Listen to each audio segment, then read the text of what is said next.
اگر کوئی شخص توہین کرتا ہے، قرآن کے خلاف بات کرتا ہے، محمد صلی اللہ علیہ وسلم کے خلاف بات کرتا ہے، اگر انجانے میں کرتا ہے، نیت اس کی اچھی ہے تو کوئی اس کو گناہ نہیں.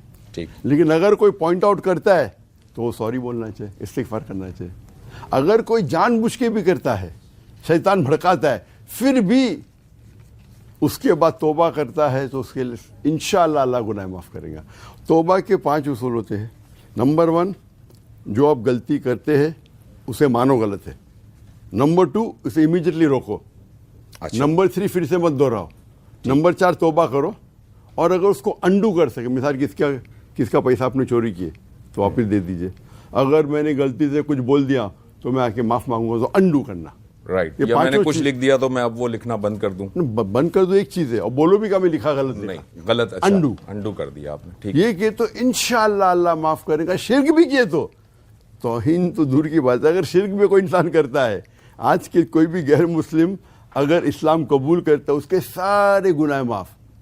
اور اگر وہ شرک، کوئی مشرک یا کوئی غیر مسلم اسلام میں داخل ہوتا ہے تو اللہ تعالیٰ کے رسول فرماتے سارے گناہ معاف ہیں. ٹھیک ہے. ڈاکٹر صاحب یہ بتائیے گا کہ داعی کے اوصاف کیا ہونے چاہیے؟ مطلب فرعون اور حضرت موسیٰ والے کانٹیکسٹ میں اگر ہم بات کریں، فرعون باغی تھا، اپنے آپ کو رب کہتا تھا، پھر بھی اللہ تعالیٰ نے موسیٰ سے کہا کہ جا کے ذرا نرمی سے بات کرنا. جی ہاں.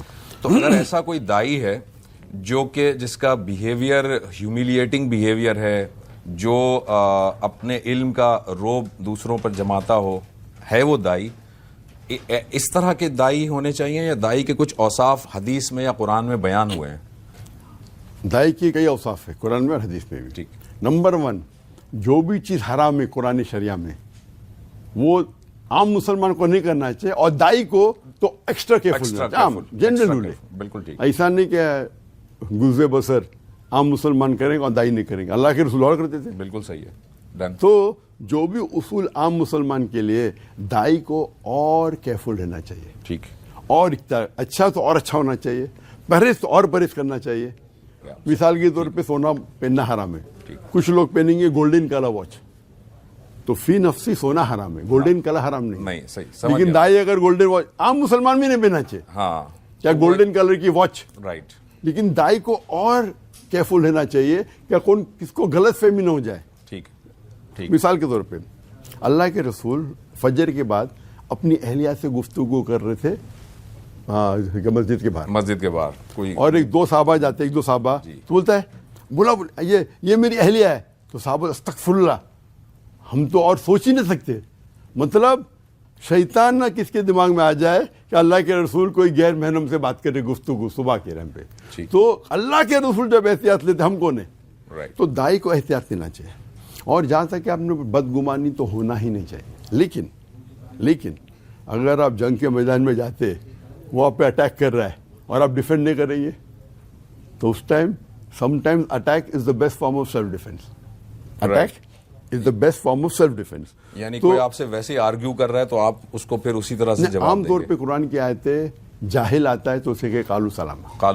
رائٹ. لیکن قرآن کی جو ماسٹر کی دعویٰ کے لیے سورہ نحل سورہ نمبر 16 آیت نمبر 125، ادعو الی سبیل ربک بالحکمہ والموعظۃ الحسنہ وجادل باللتی احسن. میں لوگوں کو اللہ کی طرف بلاؤ حکمت کے ساتھ اور حسنت کے ساتھ، اور اس سے اور ان کے ساتھ دعویٰ کرو، بحث کرو، ڈبیٹ کرو اچھے حسن کے ساتھ. ٹھیک ہے. آپ سمجھیں. لیکن لوگ ہمیشہ کیا کہتے ہیں؟ حسن مطلب پیار سے بات کرو، نرمی سے بات کرو.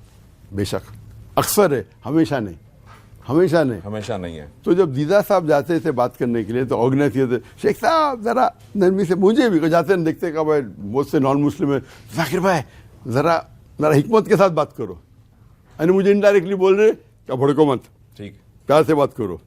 بالکل صحیح. عام طور. لیکن کیا نبی صلی اللہ علیہ وسلم کی سیرت سے کوئی ایسی اگزامپل ملتی ہے جب نبی صلی اللہ علیہ وسلم تھوڑا سا جو ہے وہ غصے میں آ گئے دعوت والے انداز میں؟ وہ کوئی ایگزامپل؟ میں آپ کو قرآن کی آیت پیش کرتا ہوں نا. ہاں، قرآن کی آیت بتا دیں. یہ قرآن کی جو آیت ہے سورہ نحل سورہ نمبر 16 آیت نمبر 125، اس کا کانٹیکس کیا ہے؟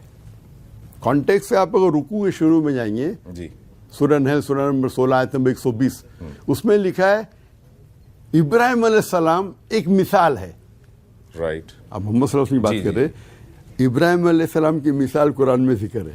صحیح. وہ ایک مثال ہے. اور پھر آتا ادعو الی سبیل ربک حکمہ, یعنی آپ کو فالو کرنے کا ہے تو ابراہیم علیہ السلام کی حکمت فالو کرو. رائٹ. ابراہیم علیہ السلام کیا کرتے, بتوں کو توڑ بھی دیا تھا انہوں نے. اور صاحب بالکل سے ماشاء اللہ آپ کے پاس تو بہت علم ہے.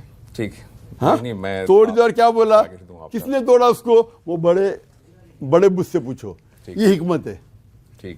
عام طور پہ بت کو نہیں توڑنا چاہیے, بٹ کبھی کبھی بت کو توڑنا حکمت ہوتی ہے. تو اسی طریقے سے عام طور پہ دائی کو پاس آن پیار سے بات کرنا چاہیے. لیکن اگر کبھی کوئی قرآن میں اتنی غلطیاں نکال رہا ہے اور میں پیار سے بات کروں تو لوگ سمجھیں گے کہ قرآن غلط ہے.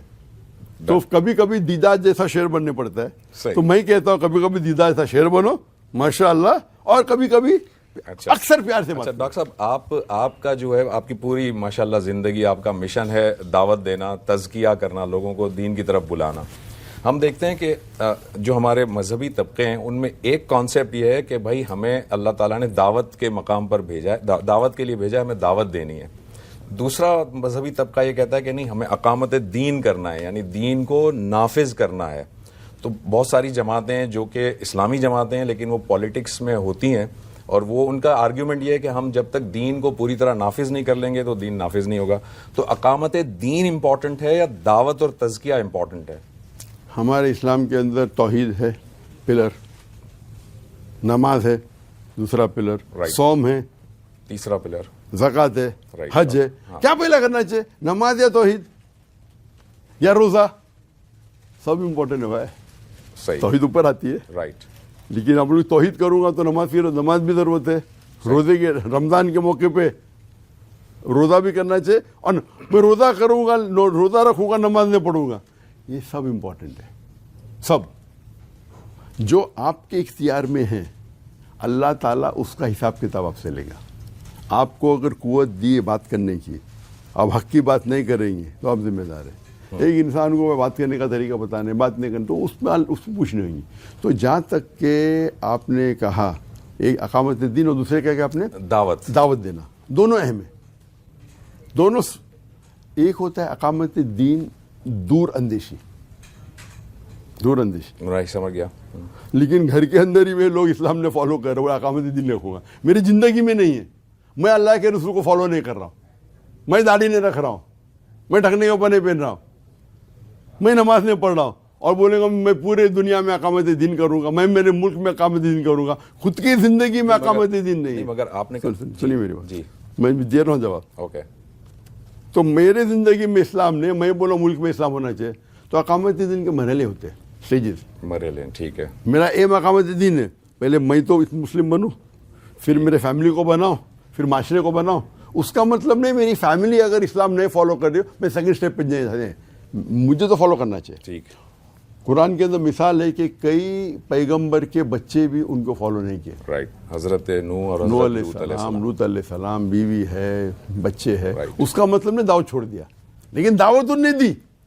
تو مرحلے پہلے اپنے آپ پہ, پھر فیملی پہ, پھر معاشرے میں, پھر سٹی میں, پھر ملک میں, پھر انٹرنیشنل. لیکن کوئی نہیں, آپ نے اپنا کام کیے گا امپورٹنٹ ہے. میں نے دعوت دی, ان نے فالو نہیں کیے, فذکر انما انت مذکر. آپ کا جاب ہے ڈیلیور کرنا میسج, ہدایت دینا اللہ کے ہاتھ میں. آپ بولیں گے ڈائریکٹ مجھے بننے کا میڈیکل ڈاکٹر, میں ڈائریکٹ یونیورسٹی جاؤں کیا؟ نہیں جا سکتا. تو مرحلے ہوتے, لیکن دماغ میں ہونا چاہیے بچپن سے مجھے ڈاکٹر بننے کا یا مجھے دائی بننے کا. تو آل امپورٹنٹ ہے, دعوت بھی امپورٹنٹ ہے, اقامت دین بھی امپورٹنٹ ہے, ساتھ ساتھ چلتا ہے. ٹھیک. اور انشاءاللہ ہر مسلم کے مائنڈ میں ہونا چاہیے, اور قرآن کی آیت ہے کہ انشاءاللہ ایک دن اسلام سارے مذہب پہ ماشاءاللہ اٹ ول ڈومینیٹ. ٹھیک. ابھی آپ نے فرمایا داڑھی میں نہیں رکھ رہا ہوں یا یہ ٹخنے سے اوپر پائچہ نہیں ہے. مجھے ذرا یہ بتائیے گا ڈاکٹر صاحب, آپ کی نظر میں, آپ کی انڈرسٹینڈنگ میں داڑھی فرض ہے یا سنت ہے, یہ بتائیے گا. اور عورتوں کا جو پردہ ہے چہرے کا, وہ آپ کے نظر میں کیا کور کرنا ضروری ہے یا وہ فیس کور کرنا ضروری نہیں ہے؟ جہاں تک کہ داڑھی کا مسئلہ ہے, چاروں ائمہ, امام ابو حنیفہ, امام شافعی, امام مالک, امام احمد بن حنبل, میں اللہ ہے مسیح رحم اللہ, سارے لوگ کا فتویٰ ہے کہ داڑھی فرض ہے, اس میں کوئی دو رائے ہے ہی نہیں. داڑھی فرض ہے. فرض ہے. اچھا ٹھیک ہے. ابھی وہ 1 پہ آتا ہے, 2 پہ آتا ہے, فرض ہے. اچھا ٹھیک. فرائض کے بھی لیول ہوتے ہیں, نہیں کہ تو گناہ کبیرہ ہوتا ہے, صرف گناہ ہوتا ہے. اس میں کوئی دو رائے نہیں. ٹھیک ہے. جہاں تک کہ حجاب کا مسئلہ ہے, اس کے اندر علماء کا اختلاف ہے. رائٹ. Difference of opinion.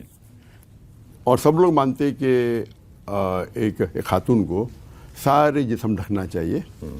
اختلاف ہے چہرے پہ. کچھ کہتے ہیں چہرہ ڈھکنا فرض ہے, کچھ کہتے ہیں فرض نہیں. لیکن باقی چیز مین چہرہ ایک گروپ آف علماء کہتی ہے کہ جائز ہے, ایک گروپ آف علماء کہتی ہے کہ جائز نہیں. ٹھیک, لیکن یہ چھوٹی باقی تو کرو. باقی تو کرنا ظاہر. آپ بولتے بھائی چہرے پہ آپ کر رہے ڈیبیٹ اور وہ باقی چیز فالو نہیں کرے, چست پہنی ہوئی ہے, کلوک نہیں پہنی ہوئی ہے, عبایا نہیں پہنی ہوئی ہے, اور ڈسکس ہو چہرے پہ. رائٹ. تو جو جس میں اختلاف نہیں ہو تو فالو کرو. میرا کیا کہنا ہے, وہ ڈفرینس صرف چہرے پہ. آپ کے لباس ہونا چاہیے ڈھیلے, چست نہیں ہونا چاہیے, ٹرانسپیرنٹ نہیں ہونا چاہیے. اختلاف بھی نہیں, اس میں تو اختلاف نہیں ہے. وہ بھی نہیں کرتے اور ڈیبیٹ کرتے ٹی وی کیا کہ چہرے کا نقاب فرض ہے کہنے. اس میں اختلاف ہے. آپ اگر سمجھتے ہیں اور اس میں علمی بحث ہے, اور یہ بحث ہائی لیول پہ, میں اس چیز پہ مانوں, میں ان علماء میں مانتا ہوں کہ چہرہ کرنا فرض نہیں ہے.